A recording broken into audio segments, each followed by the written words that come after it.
What if I told you that you don't really know yourself, that behind every decision you make, every word you say, is a voice you refuse to hear? And worse, others can see it, exploit it, and use it against you without you ever realizing. Sigmund Freud believed that we are not the masters of our own minds. Most of what drives us, our fears, our loves, our hatreds, lives in the unconscious, hidden, but in control. And until you read the language of human psychology, you're not free, you're being played. In the next few minutes, you'll discover what Freud called the return of the repressed. Why understanding human psychology, especially of the opposite mind, is the most powerful skill you'll ever learn. And if you stay till the end, you'll know how to outsmart anyone. Without saying a word, the game of the mind has already begun. Freud once said, "We are never so defenseless against suffering as when we love." And what is love, or hate, or rivalry, but a war between two psychologies? To truly understand someone else, especially someone with a different psychological makeup, is to wield a secret weapon, because most people only view others through their own emotional lens. They assume the world feels the same way they do, but it doesn't. Freud's psychoanalytic theory teaches us that every person carries unique childhood traumas, hidden desires, and unconscious defense mechanisms. This is where projection comes in. When someone accuses you of being selfish, it may be their own selfishness speaking, or displacement. They're angry at their boss, but they lash out at you instead. Now imagine you're in a negotiation. Your opponent seems calm, but Freud would ask, what's beneath that calm? Maybe it's repression, they're hiding insecurity. Maybe it's denial, they refuse to see you as a threat. The moment you identify these hidden triggers, you gain the upper hand. Take relationships, two lovers argue. But Freud would ask, what was not said? What old fear did the partner activate? Was it a forgotten betrayal? A mother's scorn? An abandonment wound from childhood? Understanding the psychology of others isn't just about empathy, it's about strategy. It allows you to predict behavior, disarm manipulation, and decode hidden motives before they strike. Freud didn't see people as rational beings. He saw them as volcanoes of emotion, trying to appear calm while boiling with suppressed chaos. To master human psychology is to see through the mask and make decisions based on what's real, not what's shown.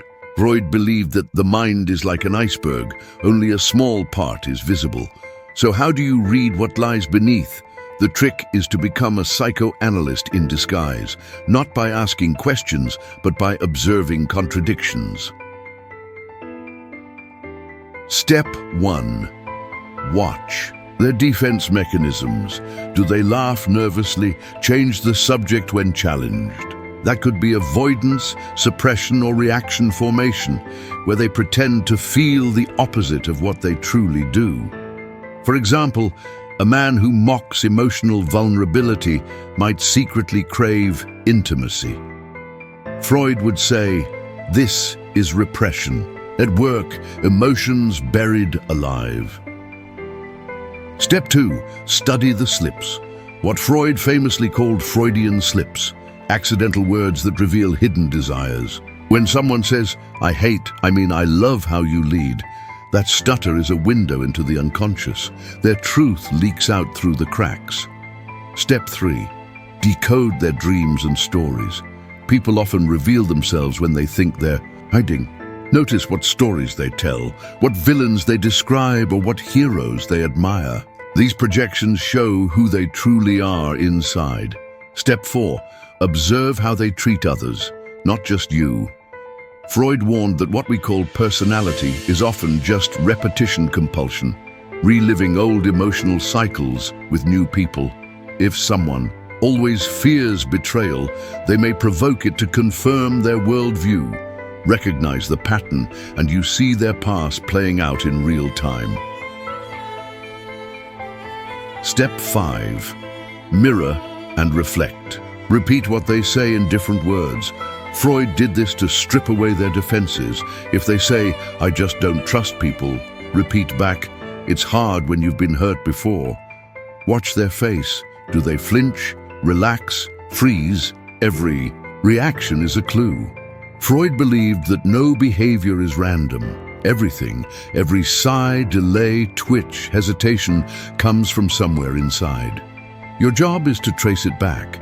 To read someone's mind is not about magic. It's about pattern recognition. And Freud spent his life building the pattern book. To outsmart someone is not to overpower them. It's to understand them more deeply than they understand themselves. Freud taught that if you can trace someone's behavior to its unconscious root, you own the playbook of their mind. Here's how. Step 1. Exploit their unconscious needs. Everyone wants something they're not fully aware of. Validation, control, admiration. Freud called these unmet infantile desires. If someone constantly seeks approval, give it to them, strategically. Then pull it away. Control begins where the craving lives. Step 2. Use their ego against them. Freud described the ego as the mask we wear to navigate society. Flatter it, and they'll lower their defenses. Threaten it subtly, and they'll reveal their insecurities. When a person feels superior, they become blind. That's your moment to lead them unknowingly. Step 3. Trigger their projection. People often accuse others of the very thing they fear in themselves. Freud called this projection. If someone keeps calling others untrustworthy, they may be hiding deceit within. Let them speak. They'll reveal what they fear and what they are. Step 4. Stay emotionally neutral. Control comes not from reaction, but observation.